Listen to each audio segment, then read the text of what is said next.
Hey there, I'm Linda, a 28-year-old mechanical engineer with a passion for innovation and a knack for getting myself into sticky situations. So there I was, standing in front of Techn Noa's gleaming headquarters, clutching my offer letter like it was made of gold. This was it, my dream company, and I'd finally made it. Little did I know I was stepping into a nightmare. "You must be Isolda," a booming voice echoed behind me. I turned around to see Victor, my new boss, towering at 6 feet, radiating authority. "Welcome aboard. I expect great things from you." I beamed. "Thank you, sir. I won't let you down." The first few weeks were a dream. I was nailing my projects, impressing Victor at every turn. "Nice work on the prototype, Isolda," he said one day, actually smiling for once. "Keep this up and you'll go far." I practically floated home to my apartment, where my best friend and roommate Zoe was waiting. "Someone looks happy," Zoe grinned, still loving the dream job. "It's everything I hoped for and more." I gushed. But then things started to change. Victor's praise turned to criticism, and his rare smiles disappeared. "This design is subpar, Linda," he snapped one day, tossing my blueprints aside. "I expected better from you." I worked harder, stayed later, desperate to regain his approval. My coworker, Alex, noticed the toll it was taking on me. "You okay?" he asked one late night when I was still at my desk. "You've been here till midnight all week." I forced a smile, just trying to stay on top of things. Then there was Jasmine, always lurking, always competing. "Oh, Linda," she would say, her voice dripping with fake sympathy, "Victor rejected your design again? What a shame."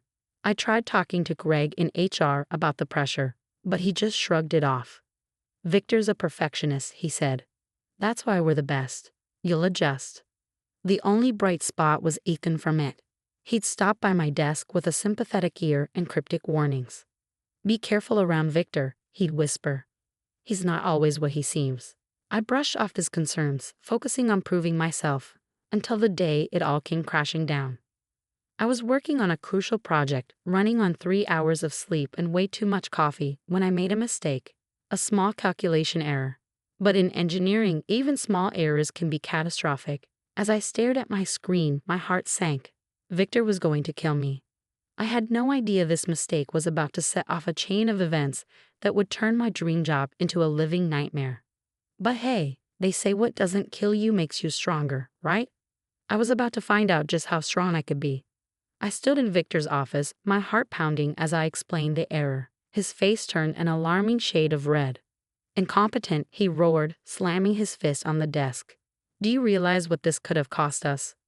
"I'm sorry, sir," I stammered. "It won't happen again." Victor's eyes narrowed. "Oh, I'll make sure of that." He rummaged through his drawer, pulling out a dunce cap. My stomach dropped. "Put this on," he sneered. "Maybe it'll help you remember basic math." Humiliated, I placed the cap on my head as he marched me out to the engineering floor. "Attention, everyone," Victor bellowed. "This is what happens when you make stupid mistakes." Snickers erupted around me. Jasmine, of course, whipped out her phone. "Smile, Linda," she laughed, snapping photos. "This is too good." Even Alex, usually so kind, looked uncomfortable but didn't say a word. I stood there, fighting back tears as my coworkers mocked me. Memories of Victor's snide remarks, impossible deadlines, and public humiliations came flooding back. After what felt like an eternity, Victor dismissed me. I fled to the bathroom, my hands shaking as I called Zoe. "He did what?" Zoe's voice crackled through the phone. "Linda, that's workplace harassment." "I can't go back out there," I sobbed, recounting the humiliation. "You have to report him," Zoe urged. "This isn't okay." Summoning what little courage I had left, I went to HR. Greg listened to my story with a bored expression. "Victor's methods are unconventional," he shrugged. But Greg's response was dismissive. "Effective? Maybe. Just try not to make mistakes." Defeated, I returned to my desk, but things only got worse. Victor begins scrutinizing my every move, sabotaging my projects. "Redraw these blueprints," he demanded just hours before a deadline. "They're not up to par." Jasmine, of course, reveled in my downfall, constantly reminding me of the dunce cap incident. "Hey, Linda," she'd whisper, showing me the humiliating photos on her phone. "Wouldn't it be a shame if these leaked?" Even Alex's apology felt hollow. I'm sorry, I laughed, he said, avoiding eye contact. I didn't want to be next. I understood, but it still stung. Weeks passed, and I was at my breaking point. One night, alone in the office, I started packing up my desk. Maybe it was time to quit. As I reached for a photo frame, I knocked over a stack of files. Victor's files. Papers scattered everywhere. And as I gathered them, something caught my eye. Financial reports that didn't add up and emails about creative accounting. My engineer's mind kicked into gear. This wasn't just bullying. This was fraud. I thought about quitting, walking away from this toxic mess. But then I thought about the next person Victor would torment, about Jasmine's smug face and Greg's casual dismissal of my pain. No, I wasn't going to let them win. I carefully replaced the files, my mind racing. I had no proof yet, but I would get it. Victor thought he could break me. He was about to learn this dunce was smarter than he ever imagined. That night, I left the office with a new determination. The old Isolda might have run away, but this new Isolda, she was ready for war. From that moment on, I became a secret agent in my own office. Every snide comment, every impossible deadline, every act of sabotage. I documented it all. My notebook became my weapon, and Ethan from it. He turned out to be a gold mine of information. Victor's been doing this for years, Ethan whispered during a staged computer repair. I've seen at least 5 engineers quit because of him. We dug deeper, uncovering a trail of broken careers and stolen ideas. Over coffee, a former employee told me he took credit for my friend's patent. She couldn't prove it, so she left. I realized I wasn't alone. Other current and former engineers started reaching out, sharing their stories. Together, we formed a secret alliance determined to bring Victor down. The real smoking gun came when I stumbled upon undeniable evidence of fraud. Doctored financial reports, stolen patents, overcharged clients. It was a web of deceit that made my head spin. We need hard proof, I told my allies. Something he can't wiggle out of. That's when I hatched my plan. A fake, innovative design, too brilliant for Victor to resist. I worked nights and weekends, creating a revolutionary, completely bogus energy-saving device. When it was ready, I accidentally left the plans where Victor could find them. He took the bait, hook, line, and sinker. Linda, he purred, cornering me by the water cooler. I'm impressed by your latest design. I think we should discuss how to present it to the board. I played dumb. Present it? But it's not ready. Oh, I think it is, he smirked. In fact, I've already started the patent process, under my name, of course. For the good of the company. Bingo, I had him. As we prepared our case for the board, Victor must have sensed something was off. One evening, he cornered me in the parking lot, his tone menacing. I hope you remember who gave you this opportunity, Linda, he growled. It'd be a shame if your career ended before it really began. I stood my ground, heart pounding. Is that a threat, sir? He smiled coldly. Just a friendly reminder of how things work around here. The next day, Jasmine approached me, her usual smugness replaced by nervousness. Look, Isolda, she said, glancing around. I know you're up to something. Maybe we can help each other out. I raised an eyebrow. I'm listening. I've got dirt on Victor too, she whispered. If you cut me in on whatever you're planning, I'll share it. I considered her offer for a moment. Thanks, Jasmine. I'll think about it. As she walked away, I smiled to myself. The tables had truly turned. That night, I met with my allies one last time. We reviewed our evidence, practiced our presentations, and steeled ourselves for the confrontation to come. Are you ready for this? Ekin asked, concern in his eyes. I took a deep breath, thinking of all the humiliation, the stolen ideas, the careers Victor had derailed. More than ready, I said firmly.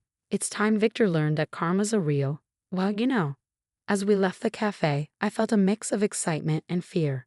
Tomorrow we'd face the board and Victor. One way or another, things at Techn Noa were about to change forever. The boardroom was tense as I laid out our evidence. Spreadsheets, emails, testimonies, a mountain of proof detailing Victor's abuse and fraud. As you can see, I concluded, Victor has been systematically bullying employees and stealing their work for years. The board members exchanged shocked glances. Victor, red-faced, leaped to his feet. This is absurd. Linda is clearly trying to cover for her own incompetence. That's when my allies stepped up. One by one, current and former engineers shared their stories. Victor stole my patent for the cooling system, one said. He threatened to ruin my career if I didn't falsify test results, added another. With each testimony, in his desperation, Victor revealed even more of his misconduct. So what if I push them hard? He snapped. That's how you get results in this industry. The board chairman raised his hand, silencing the room. Victor, in light of these allegations, you're suspended pending a full investigation. As security escorted Victor out, defeated, Jasmine tried to quietly slip away. But I was ready for her. Oh, there's more, I said, pulling out the evidence she had given me. Jasmine here was Victor's accomplice in several of these schemes. Jasmine's face went pale. I was just following orders. The aftermath was a whirlwind. The company underwent major restructuring. Greg from HR, who had ignored countless complaints, was fired. And me? I found myself with a promotion and a new role. Linda, we'd like you to lead a committee on engineering ethics, the new CEO told me. Your integrity is exactly what this company needs right now. Victor's downfall was swift and brutal.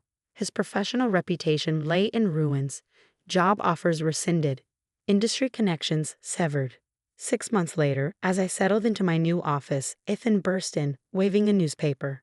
You're not going to believe this, he grinned. Victor's facing charges for patent theft from his previous job. Looks like karma finally caught up with him. I couldn't help but smile. Couldn't have happened to a nicer guy. But the real validation came a few weeks later. I stood on stage accepting an industry award for ethical leadership in engineering. This award isn't just for me, I said into the microphone. It's for every engineer who's ever been bullied, belittled, or had their work stolen. Our ideas can change the world, but only if we have the courage to stand up for what's right. As applause washed over me, I thought about how far I'd come, from wearing a dunce cap to leading an ethics committee, from nearly quitting to winning awards. I spotted Zoe in the audience, cheering loudly. Alex was there too, along with many of the engineers who had stood with me against Victor. Even Jasmine was in attendance, looking chastened but somehow proud. As I stepped off the stage, my phone buzzed with a news alert.